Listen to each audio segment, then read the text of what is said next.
Bonjour mes chers élèves, voilà le corrigé de la dernière activité de ce chapitre. C'est l'activité 5. Dans cette activité, on va voir un parallélogramme. Donc on va voir un parallélogramme qui possède un angle droit et deux côtés consécutifs de même longueur. Alors lorsque le parallélogramme possède un angle droit, alors c'est un rectangle. Et lorsque le parallélogramme possède deux côtés consécutifs de même longueur, donc c'est un losange. Alors maintenant, on va voir un parallélogramme qui possède les deux un angle droit et deux côtés consécutifs de même longueur. Alors qu'est-ce qu'on va obtenir? Donc maintenant, commençons par construire un parallélogramme ABCD tel que AD et AB forment ou bien perpendiculaire, ça veut dire forme un angle droit. Donc voilà, on va voir un parallélogramme possède un angle droit et AB égale à BC, c'est-à-dire les côtés AB et BC sont égaux. D'accord? Donc commençons par la figure. Alors on va construire d'abord l'angle droit.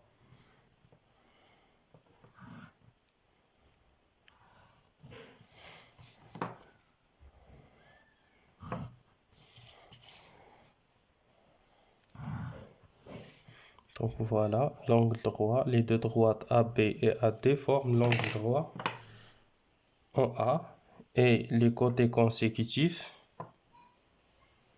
égaux. Alors ça veut dire que AB égale à AD.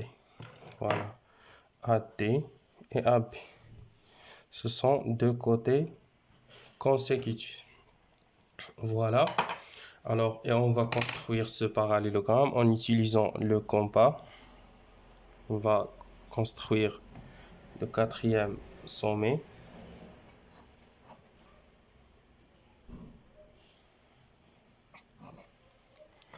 Donc, voilà le sommet C. Et on va construire le parallélogramme.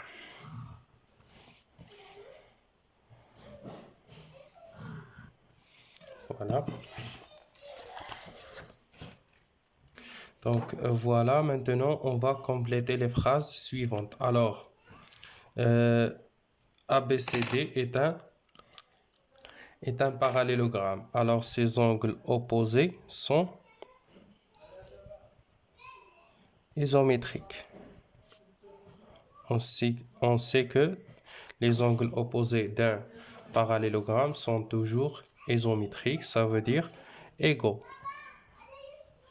Égaux, ça veut dire de même mesure. Alors, puisque l'angle BAD égale à 90 degrés, alors l'angle BCD, donc, alors l'angle BCD, cet angle est égal à aussi, c'est un angle droit. ABCD est un parallélogramme, donc ces angles consécutifs sont supplémentaires. Les angles consécutifs d'un parallélogramme sont supplémentaires. Alors la mesure de l'angle BAD égale à 90 degrés. Donc la mesure de l'angle ABC. Alors voilà, BAD et ABC sont deux angles consécutifs. Alors égale à 180 moins BAD qui est égal à 90 degrés. Donc 180 moins 90 degrés égale à 90 degrés. Donc l'angle ABC est droit et l'angle opposé ABCD est aussi droit. Donc tous les angles sont droits. Donc c'est un rectangle. D'accord? Alors, ABCD est un parallélogramme. Donc le côté AB égale à DC. Les côtés opposés sont égaux. Et le côté BC égale à AD parce que les côtés opposés sont égaux. De plus, on sait que AB égale à BC. Alors, AB égale à DC et AB égale à BC, donc tous les côtés sont égaux. AB égale à BC égale à AD égale à DC. Donc voilà tous les angles. Voilà ce quadrilatère ayant des angles. Tous les angles sont droits et tous les côtés sont égaux. Donc voilà, si ABCD est un quadrilatère qui a 4 angles droits et ces 4 côtés de même longueur, alors si un quadrilatère a 4 angles droits, donc c'est un rectangle. Ici, un quadrilatère a 4 côtés de même longueur, donc c'est un longueur. Mais si le quadrilatère a 4 angles droits et 4 côtés de même longueur, c'est un carré. Alors voilà, le troisième et le dernier quadrilatère particulier, c'est le carré. Donc il y a le rectangle, le losange et maintenant on va voir le carré. Donc comment on va construire le carré? Il suffit de construire un parallélogramme. Donc le carré, c'est un parallélogramme qui a un angle droit.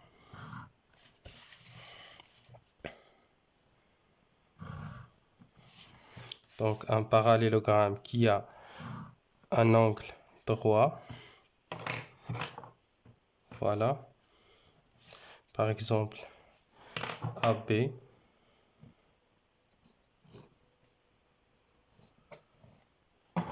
Donc AB et AD. Voilà, qui a un angle droit et deux côtés consécutifs de même longueur. Donc, voilà comment on va construire le carré. Il suffit de construire un parallélogramme qui a un angle droit et deux côtés consécutifs de même longueur. Voilà le carré ABCD. Alors, donc le carré est un parallélogramme qui a un angle droit, donc c'est un rectangle. Le carré est un parallélogramme qui a deux côtés consécutifs de même longueur, donc c'est un losange. Donc le carré est un rectangle et c'est un losange et c'est un parallélogramme en même temps. D'accord? Donc les propriétés du parallélogramme, du rectangle et du losange s'appliquent sur le carré. Alors, lorsqu'on dit les propriétés, on commence par les propriétés des diagonales. Les propriétés des diagonales. Alors, les diagonales d'un parallélogramme ont le même milieu. D'accord? Et les diagonales d'un rectangle ont le même ou bien en même longueur. Voilà, AC et BD sont égaux.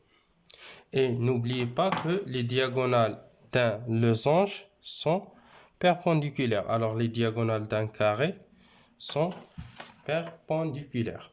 Alors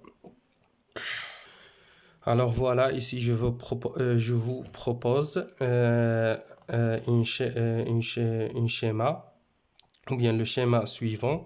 C'est qu'est-ce qu'on a? Alors en général, on a un quadrilatère. Si ce quadrilatère vérifiait les propriétés suivantes, alors c'est un parallélogramme. Alors quelles sont les propriétés?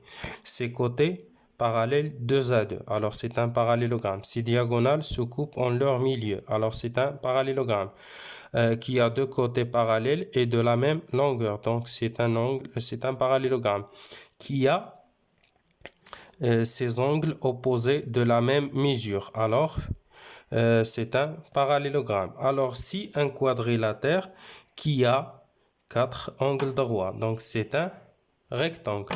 Ici, un quadrilatère qui a ses quatre côtés de la même longueur, donc c'est un losange. Alors, on va voir les cas particuliers d'un parallélogramme. D'accord?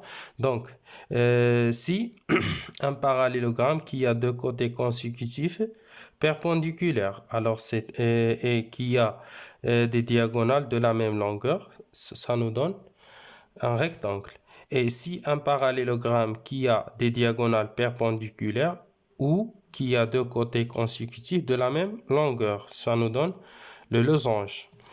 Et voilà les cas particuliers d'un rectangle. Si le rectangle a deux côtés consécutifs de la même longueur ou bien a ses diagonales perpendiculaires, c'est un carré. Et de même, si un losange qui a des diagonales de la même longueur ou qui a des côtés consécutifs perpendiculaires, donc c'est un carré. Alors lorsqu'on dit un carré, donc le carré c'est un losange, c'est un rectangle et c'est un parallélogramme. Donc voilà le résumé de ce chapitre.